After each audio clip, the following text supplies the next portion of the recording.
নমস্কাৰ বন্ধুসকল, আজি মই আপোনালোকৰ লগত মোৰ জীৱনৰ এটা বহুত ভয় লগা কাহিনী এটা আপোনালোকৰ আগত শ্বেয়াৰ কৰিবলৈ গৈ আছো। মোৰ জীৱনৰ সত্য ঘটনা, মোৰ জীৱনৰ ঘটি যোৱা ঘটনা, যাৰ কথা ভাবিলে আজিও মোৰ গা নোম শিয়ৰি উঠে। মোৰ মামা এজন ডক্তৰ হয়। তেখেতে লখিমপুৰত চাকৰি কৰি আছিলে।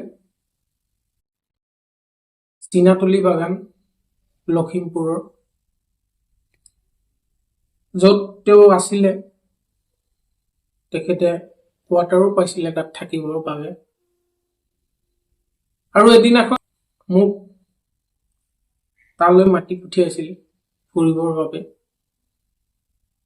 আৰু মই নৈশ বাছেৰে গৈ লখিমপুৰত উপস্থিত হৈছিলো। আৰু মোৰ মামাই বাছ আস্থানৰ পৰা তেখেতৰ নিজৰ গাড়ীৰে নিজৰ কোৱাৰ্টাৰলৈ লৈ গৈছিল।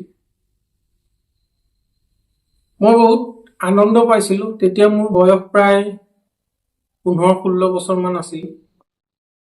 মই মেট্ৰিক পৰীক্ষা দিছিলো তেতিয়া। আৰু মোৰ মেট্ৰিক পৰীক্ষা দিয়াৰ পিছত যোনখিনি সময় পায়, বন্ধ থাকে, সেই সময়খিনি আৰু তেতিয়া মোক মাতিছিলে আৰু মই গৈছিলো। মই ঘৰটোত উপস্থিত হৈ কোৱাৰ্টাৰটোত মোৰ বহুত আনন্দ লাগিছিল, ফূৰ্তি লাগিছিলে, যিহেতু মামাই মোক নিজৰ কোৱাৰ্টাৰলৈ মাতি পঠিয়াইছিল থাকিবৰ বাবে। মই ভিতৰতে বহুত আনন্দ পাইছিলো, ভিতৰি আৰু বহুত ফূৰ্তি লাগিছিলে। আজি মই মামাৰ কোৱাৰ্টাৰলৈ আহিছো থাকিবলৈ, ফুৰিবলৈ। আৰু ঘৰটো বৰ ধুনীয়া আছিলে। এটা বাংলো আছিলে কাঠৰ, বৃহৎ। আগফালে এখন ধুনীয়া ফুলৰ বাগিচা আছিল। চাৰিওফালে চাহপাতৰ বাগানেৰে পৰিপূৰ্ণ হৈ আছিল। মাজতে ঘৰটো আছিল। দেখিবলৈ বৰ সুন্দৰ পৰিৱেশ। আৰু ঘৰটোৰ পৰা কিটচেনটো প্ৰায় 100 মিটাৰ মান আঁতৰত আছিলে। মাজেদি এটা সৰু লুংলুঙীয়া বাট আছিল। দুইফালে চাহপাতৰ বাগান। দেখিবলৈ খুব মনোমোহা পৰিৱেশ, ভাল লাগে। ময়ো বহুত আনন্দ পাইছিলো। কিন্তু এই আনন্দৰ মাজতে যে এনেকুৱা এটা ডাঙৰ ঘটনা হৈ যাব মই কল্পনাই কৰা নাছিলো। এনেকে বহুদিন তাত থাকিলো। ওচৰ চুবুৰীয়া মানুহৰ লগতো বহুত চিনাকি হলো, কথা বতৰা পাতিলো। তেতিয়া মাজে মাজে ওচৰ চুবুৰীয়া মানুহবিলাকে কয় যে এই ঘৰটোত কিবা অসুৰী আত্মাই বাস কৰে। বিভিন্ন ধৰণৰ আৱাজ আগতে তাত বোলে শুনা পায় মানুহে। কিবা অসুৰী আত্মাৰ তাত চিঞৰ বাখৰ কৰে, কান্দি থাকে। সৰু কেঁচুৱাৰ কান্দাৰ আৱাজ শুনে, মাইকী মানুহে কান্দি থাকে। কিন্তু মই ইমান সেইবিলাক গুৰুত্ব দিয়া নাছিলো। মই ফূৰ্তিত আছিলো, যিহেতু মই তাত ফুৰিবলৈ গৈছিলো, বহুত আনন্দত আছিলো। এদিনাখন এনেকুৱা এটা ঘটনা হ'ল, এই ঘটনাটোৱে মোক আজিও হতভম্ব কৰি তোলে। আৰু যেতিয়া এই ঘটনাটো মনলৈ আহে, ভয় খাই যাওঁ। এদিনাখন ৰাতি প্ৰায় 8 মান বাজিছিল। তাতে দুজন ৰান্ধনী আছিলে। ৰান্ধনী দুজনে সদায় ৰন্ধা বঢ়া কৰি ডাইনিঙত আনি সকলো খোৱা বস্তু সজাই দিয়ে, বাছ আমি উলিয়াই মেলি খাব লাগে। সেইদিনাখনো নিতৌ সদায় দৰে তেওঁলোকে ৰন্ধা বঢ়া কৰি আনি ডাইনিঙত ধুনীয়াকে সজাই দিলে। আমি আহাৰ গ্ৰহণ কৰিলো প্ৰায় 9 মান বজাত। আৰু 10টা মান বজাত আমি নিজৰ শোৱাৰ বিচনালৈ গুচি গলো। মই এটা ৰুমত শোওঁ আৰু মামা আন এটা ৰুমত শুৱে। সেই ৰুমটোত মই সদায় নিতৌ এটা লাইট জ্বলাই ৰাখিছিলো, কিয়নো মই অকলে শোওঁ এই ৰুমটোত। মোৰো ভাল নালাগে, ভয় লাগে। গতিকে মই সদায় তাত এটা টিউবলাইট জ্বলাই থওঁ ৰাতি শোৱা টাইমতো। সেইদিনাখনো মই ৰাতি সেই টিউবলাইটটো জ্বলাই শুইছিলোঁ।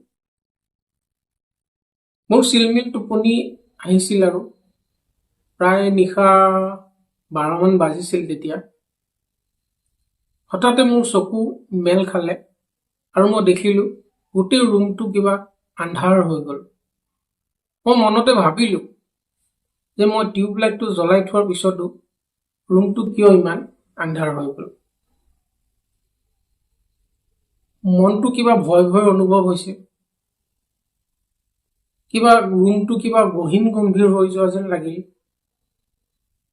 আৰু মনত কিয় জানো বহুত এটা ভয় সোমাই যোৱা যেন অনুভৱ হৈছিল। তেতিয়া মই ভাবিলোঁ যে ৰুমটো কিয় ইমান আন্ধাৰ হৈ গ'ল, মইতো টিউবলাইটটো জ্বলাই শুইছিলোঁ শোৱাৰ টাইমত। তেতিয়া মই পিছলৈ ভাবিছোঁ এবাৰ ঘূৰি চাওঁ টিউবলাইটটো কিয় বন্ধ হৈ আছে। তেনেকৈ চাওঁতে মই দেখিলোঁ যোনটো এটা দৃশ্য দেখা পালোঁ, সেই দৃশ্যটো কথা মনত পৰিলে আজিও ভয় লাগে। মই মূৰটো ঘূৰাই যেতিয়া চালোঁ, মোৰ মূৰৰ শিতানোতে একেবাৰে লগতে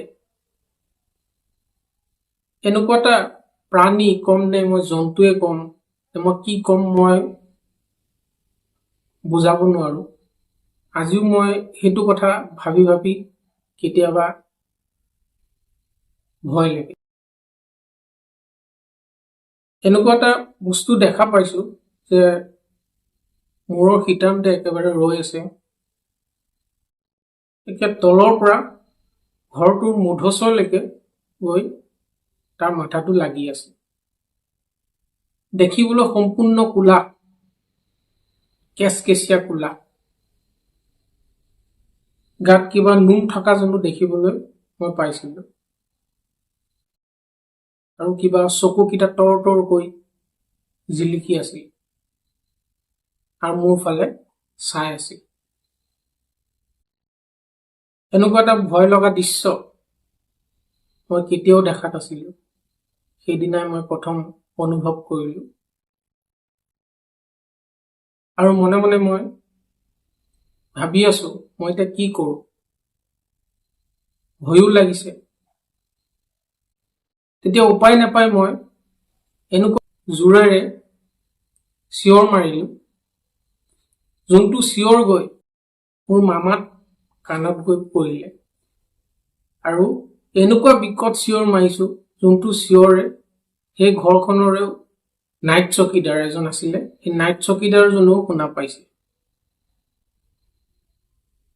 মোৰ মামা দৌৰি ৰুমৰ পৰা ওলাই আহিল মোৰ ওচৰলৈ। আনকি সেই নাইট চকীদাৰজনো মোৰ চিঞৰ শুনি আহি দৰ্জাত বেল বজাইছিল। মামাই দৰ্জা খুলি দিলে, নাইট চকীদাৰজনো সোমাল। মামাও আহিল মোৰ ওচৰলৈ, কি হ'ল কি হ'ল। তেতিয়া মই মামাক ক'লোঁ যে এনেকুৱা এনেকুৱা ঘটনা হ'ল, এনেকুৱা এনেকুৱা দৃশ্য মই দেখা পাইছোঁ। তেতিয়া মামাই মোক বুজালে যে একো নাই, তই চাগে সপোন দেখিছ, একো ডাঙৰ কথা নহয়, শুই থাক দে। মামাও মোৰ লগতে সেইদিনাখন শুই থাকিল। পিছদিনা ৰাতিপুৱা সাৰ পালোঁ। সাৰ পাই উঠি মই সেই দৃশ্যটোৰ কথাকে ভাবি আছোঁ, ৰাতি আচলতে মোৰ লগত ঘটিল কি, সেইটো আচলতে মোৰ ভ্ৰম আছিল নে সঁচাই মোৰ লগত ঘটা এটা ঘটনা। পিছদিনাখন সেই নাইট চকীদাৰজনক মই লগ পালোঁ। তেখেতে মোক ক'লে যে সেই ঘৰটোৰ কাষতে এজোপা বৃহৎ আম গছ আছিল, প্ৰকাণ্ড, বহুত পুৰণা। সেই আম গছজোপাত কোনোবাই চিপ জৰি লৈছিল। সেই কোৱাৰ্টাৰটোতে বাস কৰা কোনোবা ডক্তৰৰ ঘৈণীয়েক এজন। সেই মানুহজনীয়ে মাজে মাজে কেতিয়াবা এনেকুৱা কাণ্ডবোৰ কৰি থাকে। সেই অসুৰীয়া আত্মাটোৱে, ওচৰৰ মানুহ সেইবোৰ দেখিবলৈ পায় বুলি। এইবোৰ দেখা পাই মই ভয়ত পেপুৱা লাগিলোঁ আৰু পিছদিনাই ভাবিলোঁ নাই মই আৰু ইয়াত থাকিব নোৱাৰোঁ, ঘৰলৈ গুচি যাওঁ। আৰু মামাক ক'লোঁ যে নাই মই ইয়াত আৰু নাথাকোঁ, মই ঘৰলৈ যামগৈ। আৰু সেই বুলিয়ে মই পিছদিনা বাছৰ টিকেট কাটি ঘৰলৈ উভতি আহিলোঁ। এয়াই মোৰ আছিলে জীৱনৰ লগত ঘটা এটা সত্য ভৌতিক ঘটনা। আপোনালোকে ভাবিব পাৰে চাগে মই কাহিনীটো বনাই কৈছোঁ, কিন্তু নহয়, এইটো মোৰ জীৱনৰ লগত ঘটা সত্য ঘটনা হয়, যোনটো আপোনালোকৰ লগত আজি মই শ্বেয়াৰ কৰিলোঁ। যদি আপোনালোকৰ ভিডিঅ'টো চাই ভাল লাগিছে তেনেহ'লে ভিডিঅ'টো এটা লাইক কৰি দিব আৰু শ্বেয়াৰ কৰি দিব আৰু কমেণ্টত আপোনালোকৰ মতামত জনাব আপোনালোকৰ লগতো এনেকুৱা কিবা ঘটনা ঘটিছে নেকি। ভিডিঅ'টো চোৱাৰ বাবে আপোনালোকক ধন্যবাদ।